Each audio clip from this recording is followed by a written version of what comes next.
Fellas இன் தமிழ் சேனலுக்கு உங்களை வரவேற்கிறோம். இன்றைக்கி ரொம்ப சுவையாக ஒரு கிழங்கா மீன் ஃபிஷ் ஃப்ரை எப்படி செய்கிறதுன்னு பார்க்க போகிறோம். இது வந்து லேடி ஃபிஷ்ஷுன்னு சொல்லுவாங்க இங்கிலீஷில். நம்மளுக்கு கிழங்கா மீன் கேட்டாவே நம்மளுக்கு மார்க்கெட்டில் கிடைக்கும்.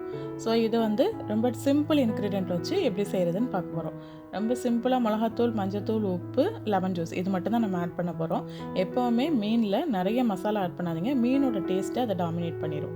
ஸோ இங்கே வந்து கொஞ்சமாக நான் மஞ்சத்தூள் போட்டிருக்கேன். 1 கிலோ ஃபிஷ் எடுத்திருக்கோம்.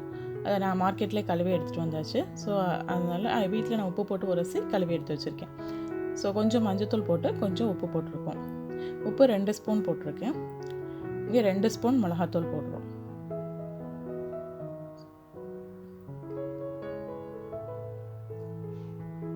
அப்புறமா கொஞ்சமாக லெமன் ஜூஸ். இதில் ஒரு லெமனோட ஜூஸ் எடுத்து வச்சுருக்கோம். லெமன் ஜூஸ் கம்பல்சரி ஆட் பண்ணணும், அப்போ தான் அதோட டேஸ்ட்டு ரொம்ப நல்லாயிருக்கும். ஸோ லெமன் ஜூஸ் இல்லைன்னா நீங்கள் இதை செய்யாதீங்க, அந்த மாதிரி தான் நான் சொல்லுவேன். ஸோ லெமன் ஜூஸ், மிளகாத்தூள், மஞ்சத்தூள், உப்பு இவ்வளோ தான் நம்ம இதில் ஆட் பண்ணியிருக்கோம். வேறு எந்த ஒரு மல்லி பொடியோ மற்ற கரம் மசாலாஸ் எதுவுமே ஆட் பண்ணலை. இதுவே ரொம்ப டேஸ்ட்டாக இருக்கும். இந்த மாதிரி ட்ரை பண்ணி பாருங்கள். கொஞ்சமாக தண்ணி தெளித்து நல்லா பெரட்டி வச்சுக்கோங்க. எப்போவுமே மீனில் மசாலா போட்டு ஆட் பண்ணுங்கள். தனியாக மசாலா போட்டிங்கன்னா அது மீன் கூட செய்கிறது கஷ்டம். எல்லாத்தையும் பெரட்டி ஒரு 10 மினிட்ஸ் ஃப்ரிட்ஜில் வச்சு எடுத்துருங்க. 1/2 அன் ஹவர் கூட நீங்கள் ஃப்ரிட்ஜில் வைக்கலாம். அப்படின்னா நல்லா உங்களுக்கு உள்ள மசாலாலாம் ஊறி இருக்கும். அதுக்கு மேலே வைக்காதீங்க ஃப்ரிட்ஜில். ஒரு தோசை தவா யூஸ் பண்ணுறீங்க. நீங்கள் கடாய் யூஸ் பண்ணிங்கன்னா பெரிய கடாயாக இருந்தால் இந்த மாதிரி முழு மீன் ஃப்ரை பண்ணியெல்லாம் யூஸ் பண்ணுங்கள். இல்லைனா தோசை தவாவில் யூஸ் பண்ணுங்கள், அதுவே ரொம்ப நல்லா வரும். இங்கே நான் ஒரு அயன் தோசை தவா வச்சுருக்கேன். அதை நல்லா எண்ணெய் ஊற்றி சூடானதும் மீன் நம்ம பெரட்டி வச்சுருக்கோம் மீன் எடுத்து போட்டுருவோம். ஃப்ரிட்ஜில் இருந்து அப்படியே நீங்கள் எடுத்து கூட போட்டுடலாம், ஒன்றும் பிரச்சனை இல்லை.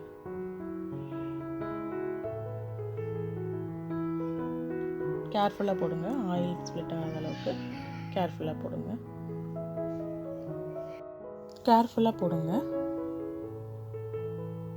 இது வந்து அப்படியே விட்டுருங்க. ஒரு 3 மினிட்ஸ் அந்த பக்கம் ஒரு சைடு வேகட்டும்.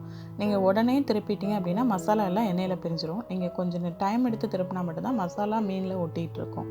ஸோ கொஞ்சம் நேரம் அப்படியே விட்டுருங்க, அது அப்படியே செட் ஆகட்டும்.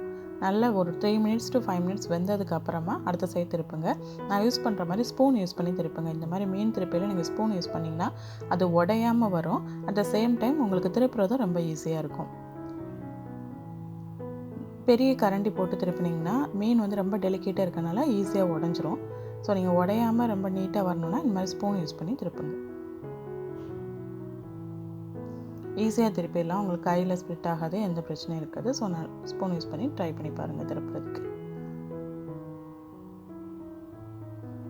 2 சைடும் நல்லா வெந்துருச்சு. இப்போது வெந்ததுக்கப்புறமா நம்ம எடுத்துருவோம். ஒரு தோசை கரண்டி வச்சு நான் எடுக்கிறேன். ஸோ இந்த மாதிரி உங்களுக்கு ஆயில் கீழே வடிகிற அளவுக்கு இருக்க மாதிரி கரண்டி வச்சு திருப்பி எடுத்துக்கோங்க. ஸ்பூன் யூஸ் பண்ணி கூட நீங்கள் எடுக்கலாம்.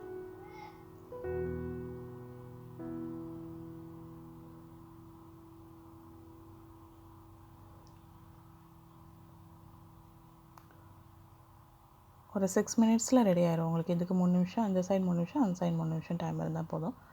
ஸோ அந்த 6 மினிட்ஸில் ரெடி ஆயிரும். எல்லாத்தையும் நம்ம எடுத்துகிட்டு சர்வ் பண்ணிட வேண்டியதுதான். அவ்வளோதான். ரொம்ப டேஸ்ட்டாக இருக்கும், ஈஸியாக செஞ்சிடலாம். யார் வேணாலும் செய்யலாம். ஆக்சுவலாக மிளகாத்தூள், மஞ்சத்தூள், உப்பு, லெமன் ஜூஸ் இவ்வளோ தான் நம்ம போட்டிருக்குது. ஸோ இதை மட்டும் போட்டு ஃபிஷ் ஃப்ரை பண்ணி பாருங்கள், ரொம்ப டேஸ்ட்டாக வரும். நான் சொன்ன மாதிரி திருப்பையில் மட்டும் கொஞ்சம் டைம் விட்டு திருப்புங்க, அப்போ மசாலா நல்லா ஃபிஷ்ஷில் கோட்டிங்காக இருக்கும். இதில் பாருங்கள், ஒரு மசாலா கூட பிரிஞ்சிருக்காது, ரொம்ப டேஸ்ட்டாக இருக்கும். ட்ரை பண்ணி பாருங்கள். தேங்க்ஸ் ஃபார் வாட்சிங். லைக் பண்ணுங்கள், ஷேர் பண்ணுங்கள், கமெண்ட் பண்ணுங்கள், சப்ஸ்கிரைப் பண்ணுங்கள் எங்கள் சேனலுக்கு in Tamil for everyone. Thank you so much.